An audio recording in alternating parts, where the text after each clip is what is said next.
آج پوری دنیا کے اوپر مسلمانوں کے ساتھ جو حالات ہیں وہ کسی سے مخفی نہیں.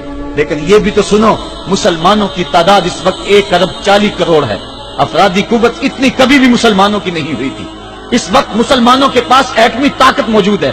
اتنی قوت عسکری کبھی بھی مسلمانوں کے پاس نہیں ہوئی تھی. 56 اسلامی ملک ہیں جن میں قیمتی معدنیات سے اور تیل کی دولت سے اور سونے کی قیمتی معدنیات سے یہ مسلمان مالا مال ہیں. کیا کچھ نہیں ہے جو مسلمانوں کے پاس نہ ہو. لیکن ایک دولت چھن گئی مسلمانوں کے پاس، وہ سجدے کی آبرو، وہ سجدے کی عزت، وہ پیشانی رکھ کے اس رب کو پکارنا جو سب سے اعلیٰ ہے، جو سب سے بالا ہے، جس نے موسیٰ کے فرعون کو نیل کی موجوں میں ڈبو دیا.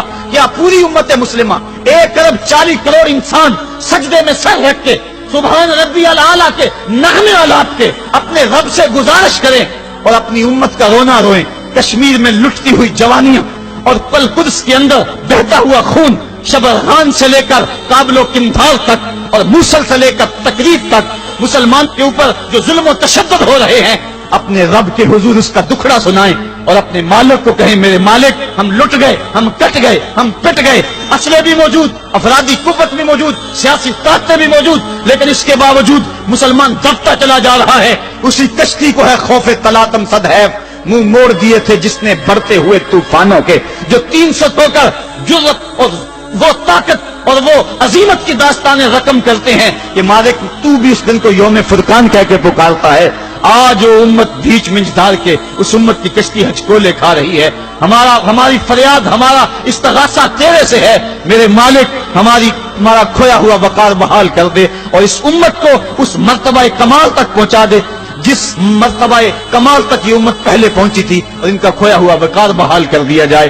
آج بھی ہم اگر سجدوں سے اپنے رب کو منا لیں اور وہ روٹھا ہوا رب آج بھی ہماری مدد کے لیے آ جائے تو پھر کوئی قوت، کوئی طاقت ہمیں نہیں لتاڑ سکتی. آئیے ہم سجدے سے اپنے مالک، اپنے خالق اور اپنے رازق کے حضور اپنی محبتوں اور اپنی الفتوں کا خراج پیش کریں.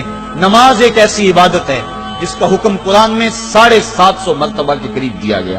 اور ایک آخری بات عرض کر کے اپنے موضوع کو سمیٹنا چاہوں گا. میرے اور آپ کے آقا مولا حضور نبی رحمت صلی اللہ علیہ وسلم پر جب وقت آخر آیا تو آخری وصیتیں جو حضور نے اپنی زندگی میں کی وہ کیا تھی؟ 2 وصیتیں تھی حضور کی آخری.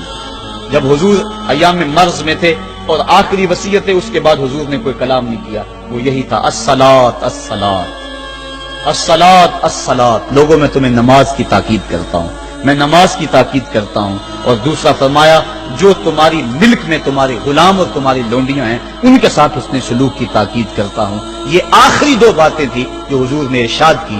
حقوق اللہ کے حوالے سے نماز اور حقوق العباد کے حوالے سے حضور نے کمزوروں کے حق ان تک پہنچانے کی تاکید امت کو دی، اور اس کے بعد پھر حضور انتقال کر گئے. آئیے ہم سجدوں سے اپنے رب کو راضی رکھیں. اللہ مجھے آپ کو توفیق عمل عطا فرمائے.